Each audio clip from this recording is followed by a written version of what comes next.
বন্ধুরা, তোমাদের রুটি কি শক্ত হয়ে যাচ্ছে? রুটি তৈরি করার খানিকক্ষণের মধ্যেই কি রুটি শক্ত হয়ে যাচ্ছে? তো আসুন দেখে নিই আমি কেমন করে রুটি বানাচ্ছি, সেটাই আপনাদের সাথে আমি দেখাচ্ছি। বন্ধুরা,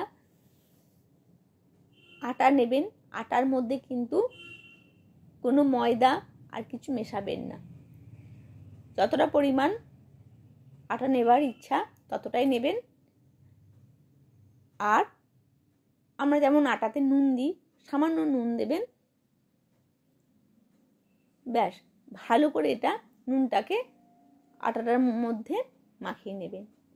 আর আপনারা আর একটা জিনিস দিতে পারেন, সামান্য একটু সাদা তেল অথবা ঘি, যে যেমন দিতে ইচ্ছে করবে। এটা কিন্তু দিলেও হবে, না দিলেও হবে, কিন্তু দিলে আরও রুটিটা সফট হবে। এবার এটাকে খুব কম পরিমাণে দিয়ে খুব ভালো করে এটাকে মেখে নেব। কিন্তু যেমন ময়াম দিয়ে আমরা লুচি করার সময় সেরকম কিন্তু নয়, জাস্ট অল্প পরিমাণে।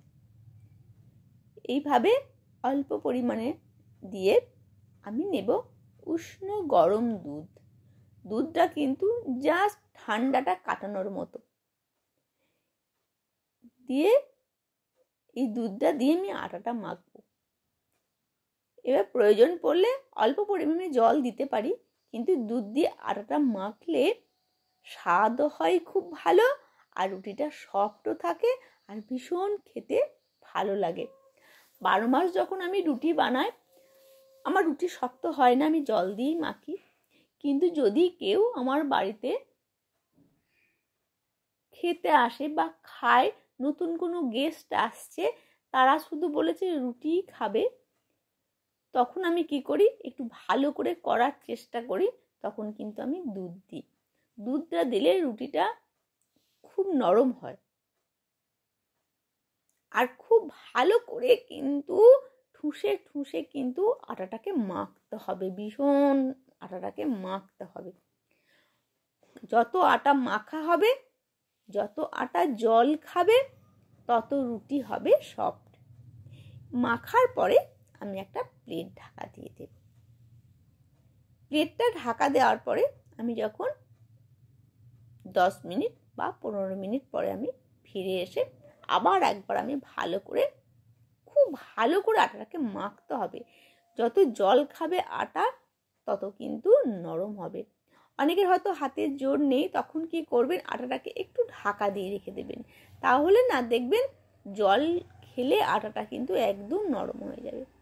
আর এইভাবে আটা মাখলে বাটিতে কিন্তু দেখুন আটা কিন্তু একদম লেগে নেই, সুন্দর করে কিন্তু আটাটা মাখাও হয়েছে। এবার অল্প পরিমাণে তেল দিয়ে আমি আর একটু সুন্দর করে মেখে নিলাম নরম করে। এবার কি করবেন, এবার একটা সুতির কাপড়কে ভিজিয়ে, আমাদের অনেক কাপড় থাকে, সেগুলোকে ফ্রেশ করে একদম ধুয়ে কেচে কিচেনে রেখে দিলেই হবে। সেই কাপড়গুলো একটু ভিজিয়ে জাস্ট ঢাকা দিয়ে রেখে দিতে হবে, তাহলে আরেকটু নরম আটাটা হয়ে যাবে। এবার আপনারা যখন রাত্রে রুটি করবেন, তখন কি করবেন, আটাটাকে আগেই একটু জল দিয়ে ভিজিয়ে রেখে দিলেন ঢাকা দিয়ে, তারপরে ভালো করে মেখে নিয়ে একটা ন্যাকড়া চাপা দিয়ে রেখে দিয়ে আপনি তরকারি করতে শুরু করলেন। তরকারিটা হতে হতে তখন মাখা আটাটা নরম হয়ে গেছে। ওই জন্য আটাটা কিন্তু একটু যত জল খাবে, তত কিন্তু আটাটা নরম হবে। আর মাখতে হবে একটু ভালো করে। অল্প মেখে আমি ছেড়ে দিলাম হবে না, কারণ আটাতে যত জল খাবে আটার রুটি তত নরম হবে। আর আটার রুটি টেস্টও হয় খেতে খুব, আর খাওয়াও আমাদের ভালো। সেই জন্য এর মধ্যে আর বেশি কিছু কিন্তু মেশাবেন না। আমি যখন বাইরে থাকতাম, তখন আমি এটা শিখেছিলাম, দুধ দিয়ে রুটি মাখলে কিন্তু রুটি হয় নরম। যাদের রুটি শক্ত হয়, আমার যেমন করতে করতে প্র্যাকটিস হয়ে গেছে, আমার রুটি শক্ত হয় না।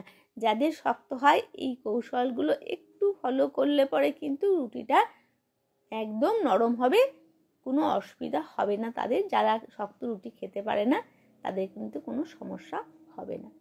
এবার এইভাবে রুটিটা যখন আমি গোল করে বেলে নেব, বেলে নেওয়ার পরে আমি ছেড়ে নেব যেন কোনো আটার কুটি না থাকে। আর তাওয়াটা আগে থেকে আমি গরম করে নেব হাই হিটে, তারপরে আমি একদম কমিয়ে দেব। এটা কিন্তু যখন রুটিটা বানাবো খুব বেশি কিন্তু আঁচ থাকলে চলবে না, এটাকে সিম করে দিতে হবে।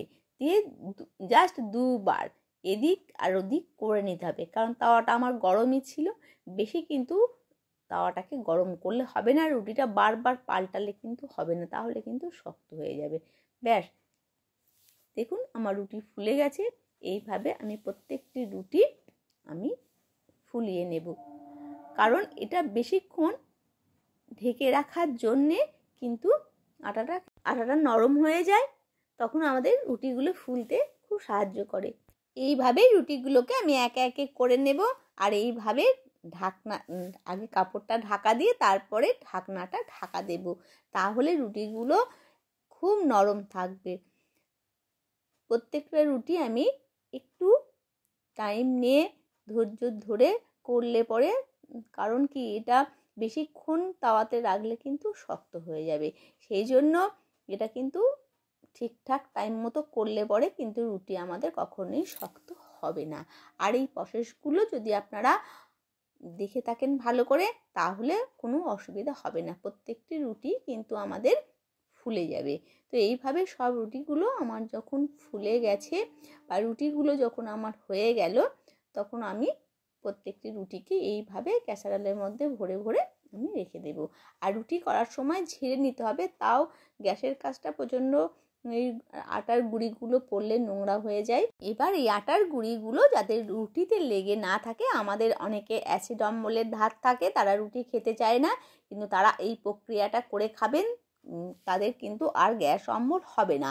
একটু গরম জল করে নেবেন, একটা প্লেটের মধ্যে ঢেলে নেবেন, ঢেলে নিয়ে এই রুটিগুলোকে না হালকা করে এপিট ওপিট জাস্ট করে নিয়ে একটু থালার মধ্যে মেলে দেবেন, প্লেটের মধ্যে মেলে দেবেন, তাহলে দেখবেন ওই জলটা যেই শুকিয়ে যাবে, তারপরে ক্যাসারোলে ভরে রাখবেন, রুটি কিন্তু একদম নরম হয়ে থাকবে।